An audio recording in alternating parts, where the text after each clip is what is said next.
1, 2, 3. We are not live. We are not live, but we are. Hello, lovely Gary. Hi, Rachel. Hello, lovely YouTuber. How are you? We must say, first of all, a big thank you to our patrons because we've had some more buyer coffees this week, Gary. I know people are liking our content, so thank you very much to our lovely. I think it was Viv. And Michelle has bought, and Helen has bought, and Rachel has bought, and various other people. So thank you so much. If you would like to support our channel, of course, you can buy us a coffee. But if you want to just hit the like button, that is good enough with us. It's down there somewhere.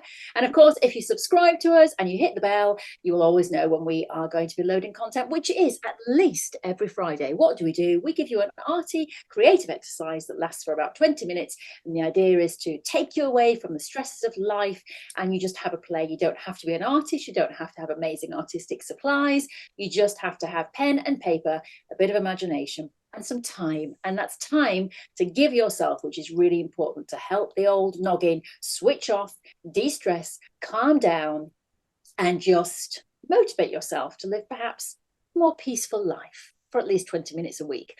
So this is Gary, I'm Rachel, and this is what we do. So if you would like to go to our arty creative exercise, I'm going to give you the time code below and you can go off and do it right now. If you want to stick around though, we always do a bit of mindfulness. We just talk about something in our lives and how that can help us to grow as people. And you never know, you might find something of interest. If you want to stick around, please do. If not, off you go to your arty exercise. Bye.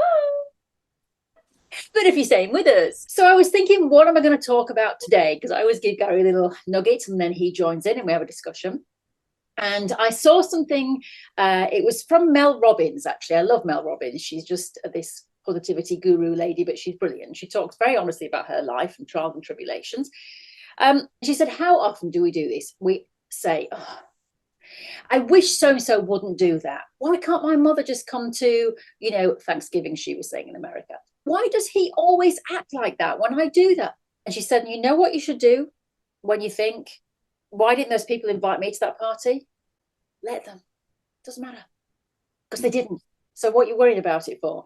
And if your mother doesn't want to come for Thanksgiving, then don't have a Thanksgiving. Invite somebody else or do it for yourself. And she said, what you're doing then, in effect, is giving yourself peace. You cannot change other people. And how often in our lives do we want to change other people? And you cannot change them. The only person who can change them is themselves. And you can be there to support them if they want to make that change in their life. If they want to go on a kind of spiritual journey, a healing journey, you can support them. You cannot change them and you cannot change their behavior towards you. So you just have to sit there and go, endorse my own life and live my own life to the fullest and make my own choices. And I am going to be at peace with it. Yeah. What say you, Mr. Gary? I agree. And I think all of us out there have had some experience of some kind like that.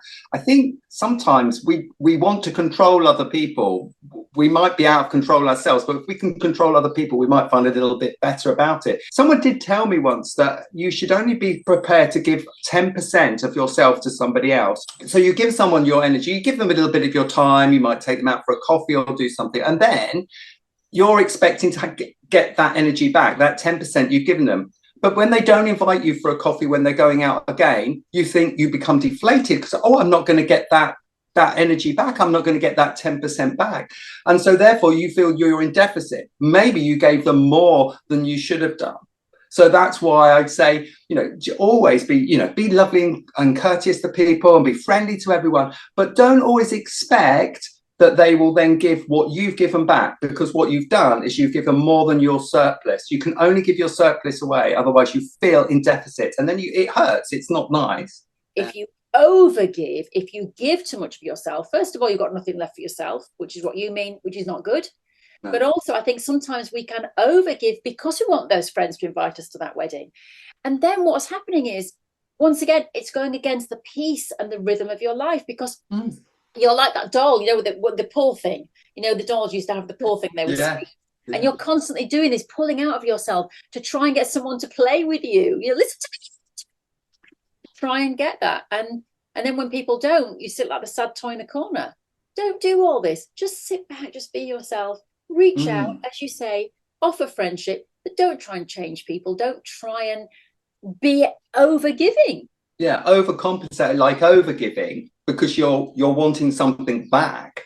Give because you've given it freely. Give your friendship, give that cup of coffee, take them out. You give it freely, not expecting anything back, because that's when you come unstuck. Because then you don't get it back, and then you're in deficit. So this is this. I think this is a really good point, and it sort of come out just from that little thing that you began with. And it made me realize, yes, it's an epiphany, isn't it? Really, when you realize that's what you do. Exactly. And you know, this is what we do on this channel, I think, Gary, is we have these little discussions, and quite often we'll meander into something and we always have an epiphany about it. And I think that's what, you know, life, I think when you get to our age, you know, in our 50s, you do start to reevaluate your life, I think, because you start to look at what's left of it and actually what you want to take with you and what you want to do with your life. And hopefully you start looking at your behaviors and how you've treated people, but you always have to come back to yourself and be honest with yourself and think, maybe I thought I was treating that person very well, but actually what I wanted was something out of them, you know, and that's what we're saying. So yeah, I think it's about finding that peace. Yes. It's about finding that inner peace, which is what we're going to do with our lovely creative exercise right now. Beautifully led in. It's like it's scripted for us, you know. And it's not. Actually, we should give the secret away. We have got a bunch. It's like an American sitcom. We've got like 35 writers who work for us, and they script it. They throw it around. Rachel could say this, and then Gary should say this. No, I don't know how it happens, Gary, but we just have lovely chats. Right. What I want you to do, first of all, is I just want you, and I've got Rachel ready to do this, is actually just think of 5 things that you want to sort of like get out of your life, or they're hanging around, or you just do not want. You want to let go of them. And I want you to have 5 things that you want to keep. Now, for me, these are just examples. So you don't have to go too deep on this, but I'm a procrastinator sometimes. And that, in fact, funny enough, I Googled procrastination. It is not laziness. It is you sit on something for too long thinking about it and actually you just need to get on. Don't we all do that? Yeah. I'm a bit of a worrier sometimes.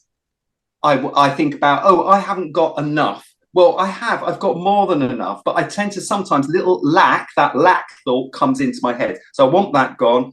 Envy, we all envy someone that's got the better car down the road or maybe seems to have a better life than you. That envy can creep in as well. So we need to get that gone. And any negativity. So negativity could be toxic friendships that we've just been talking about, but anything that's negative, that's gone. What I want to keep, what I want to hold on to is my creativity. I love my creativity. I'm blessed to think of all these creative ideas. And I just, I really appreciate that. So never let that go out of me. I don't want it to go. I love nature. I really love nature. I love my friends. I love my family, obviously, because they're there. And I also love my yoga practice as well. So they're all the things I'm going to keep. Rachel, did you do a little list? Or is this a surprise, your list? Yes. So I've written mine here. It's funny. One of them is overthinking. You can see that I've scribbled things out because I wasn't quite sure about what. So then I was overthinking. That's ironic. I've just realized that. So yeah, my first one is negativity. And I think it is that negative thinking. It's being negative. As you say, that's kind of like your lack, really. I did write worry, but I've got a great phrase for you about your worry. And that is that worrying is like sitting in a rocking chair. You just go backwards and forwards. You don't actually go anywhere. You just keep going backwards and forwards. Yes, that is really good. Yes. So get out of that chair and stop worrying. Do something about it. Mine is more overthinking. So rather than sort of looking at a situation and worrying about it, it's a very similar thing, but slightly different. I just overthink things. Oh, this is a big one. Past betrayals. It's not that you're forgiving them for them, you're forgiving them for yourself because you're letting it go. The only person, if you hold on to these betrayals and this anger and resentment, the only person you're hurting is yourself. This is just what we're talking about here. The desire to change others. Let that go. And the other one, these are deep this week, Gary. Childhood wounding. But this ties into another subject that I'll cover on another tea time tutorial about how we move forward from that. Very honest, open list there. Very open and honest. Thank you. I am open and honest with things like this because I think people learn from these. There's no point me sitting there going, things let go.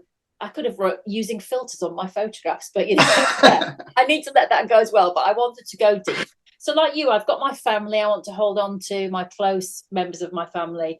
I've got my friends. Love, do you know, that's just all encompassing for me.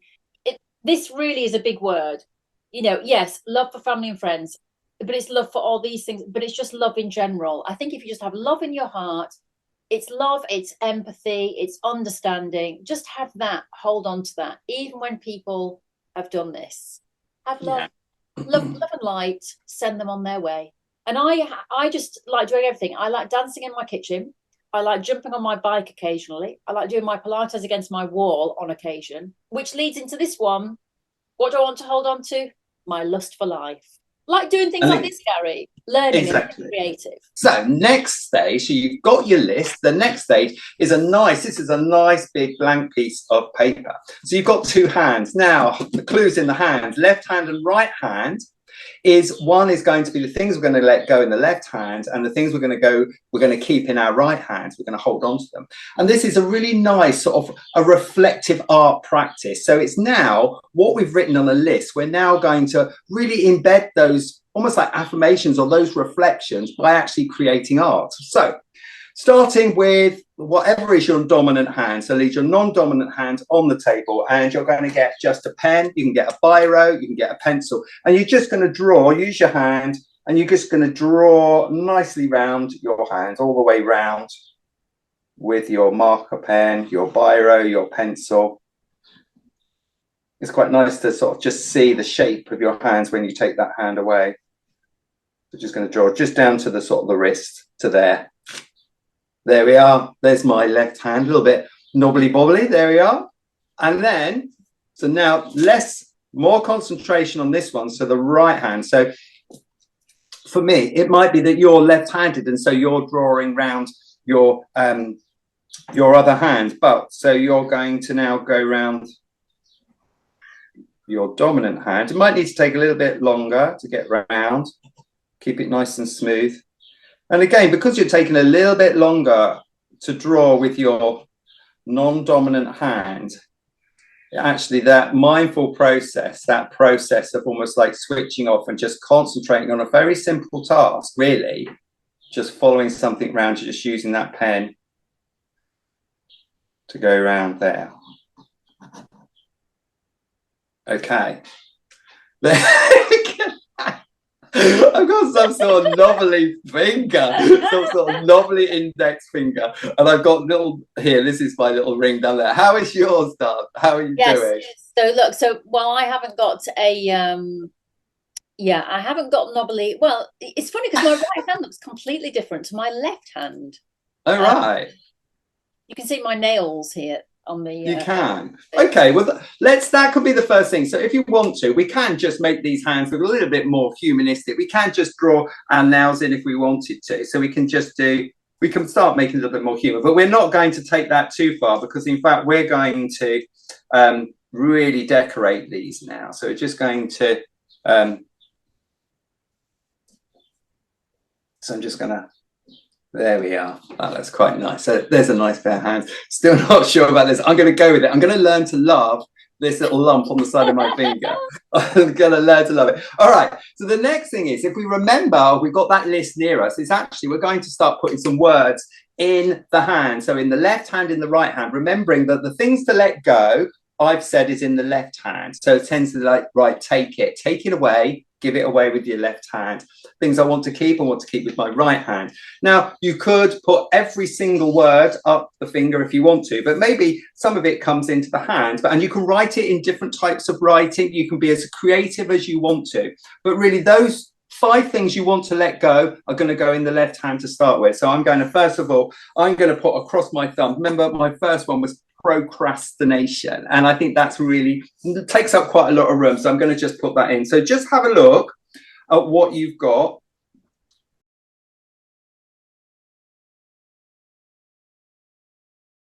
Okay, on my right hand I'm going to put all those really nice positive things, so I can write in, let me just say, get the angle right, creativity. So the words are there. But they're just looking like a couple of hands with words on. Now's the opportunity now, once you've got your words written down, is to actually start thinking about doing some decoration. So going back with your pen, and you might just start with wrists to begin with. And you don't have to make, on the negative hand, you don't have to make it sort of negative decoration. You can make it as fun and as funky as you want to. I'm thinking like it almost looks like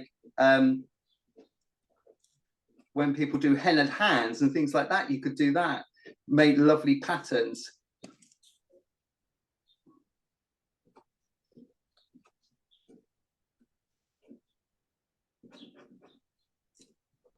So while you're creating your patterns, you're just almost like you've got those words, you're just reinforcing those things that you thought of, and you're just making them part of a beautifully patterned hand.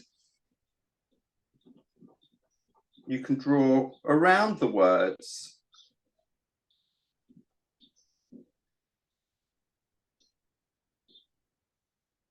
And then I'm going to move over, I'm going to just move over to my right hand now. And don't necessarily have to be the same pattern on each one. It might be that they're different.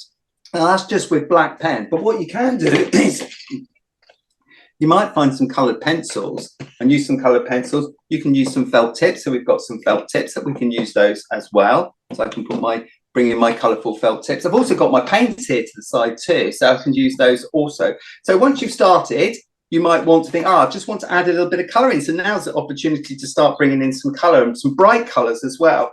So you might just want to bring those in also.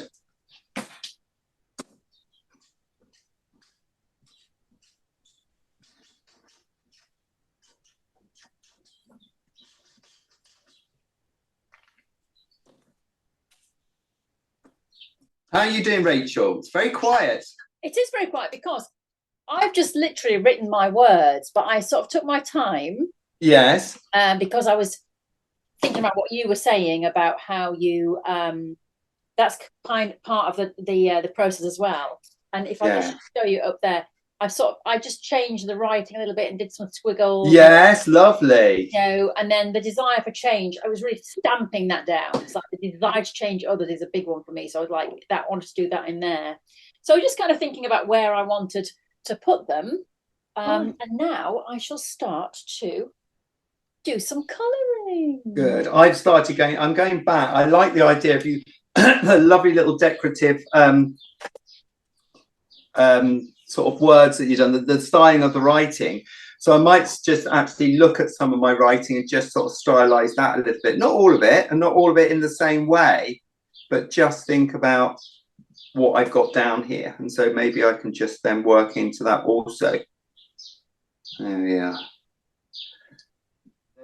You know, when have we actually sat and spent, like you say, 20 minutes on thinking those things we want to get out of our life and the things we want to keep in our life? Because we've just written them down, that's given another couple of minutes to do that, to think about that. But because we're now creating a piece of almost like creative artwork with those words and just drawing around our hands, it's reinforcing, it's actually making you go back and spend a little bit more time on those. You could just look at the decoration, but now and again you'll be looking at the words. Those words will be there, so they'll still be there for you just to ponder on and just to think, yes. It just reinforces what it does. It reinforces that sort of the thinking that you've been doing, the thinking, or just that getting those 5 of each things as lists. It's just reinforcing it in, rather than it being superficial. It's in the mind, it drifts out the mind, I've forgotten all about it. Now because we've done this activity, it's going to actually stay in your mind a little bit more. You know, it's really interesting, isn't it? I just kind of went with the flow. I went with what was, coming to my mind first, in terms of colours and things like that. And so I'm looking at yours, and, you've got that yellow, the yoga is standing out for me, and you've got that beautiful kind of sunlight around it. Oh, I can see you've got the ring on there as well. I haven't put my ring on. So, you've got, yours is that's a very sort of warm hand. And then on the left hand is interesting because you've done a similar thing to me in terms of you've got the sort of cooler, you've got Yeah, the greens, the the blues. greens, the blues. It's a kind of cooler vibe, isn't it? Yeah, slightly less. Yes. But what's nice is in Yes. the middle, you've got the heart. So Yeah. although we're letting things go, we're letting those things go with love. Because once again, Yes. I think when you let go of things, you shouldn't be letting go in anger or I've got to let go of that envy. It's almost like I'm giving it love and I'm letting it go. Brilliant. Wow. So there you go. There are our hands. Lovely. Okay, let's bring us back into Vigione. We're back in the room. That reminds me of an Elton John song that I was listening to yesterday. That great, and it's such a lovely. It's a song. Something about the way you look tonight, and it's just a lovely song. I'll put it in the thing below. But there's a line in it where it says, "When you met me, I was feeling like a cloud across the sun." Right. Or he says I was behaving like a cloud across the sun. But it's that feeling, because of course Elton John has got a lot to be grateful for in his life, but we know that he's suffered hugely with addiction. And I think the song was about David Furnish. And I think, that idea was that, everybody thought I was a son. Everybody thought I was this, entertainer, loaded, millionaire, happy. But I felt like a cloud. I was not happy. I was a cloud against my own sun, or a cloud amongst other people's suns and brightness. I just was in gloom. So I think that's a really great thing you said there, feeling like a cloud. And that is, negativity is like this grey cloud that just comes over our world, and you just got to get rid of it. The blue sky is always there, always there. It's just sometimes it's covered with clouds, but it's always there. You just got to find it. It's there today. It is there today. It's a beautiful day today. Right, lovely, Gary. Thank you so much. I think that's such a lovely exercise for everybody to try. And as we said, we're not trying to make you into artists, lovely YouTuber. We are just trying to give you these exercises, a different one every week, that just makes you think and stop. And it is like the gym for the brain. It calms the brain, gives it a nice little gentle, relaxing workout, but also as well makes you think, I think, about your own life and maybe where you can improve your own life by changing yourself and not changing others. So have a look in the old tea time tutorial list, because we've got at least 40 odd videos just like this with different things for you to try. And if you're looking for something else to have a go at, there'll be something there for you. But lovely, Gary, thank you so much. Thank you, YouTuber, for your company, and we will see you next time. Bye.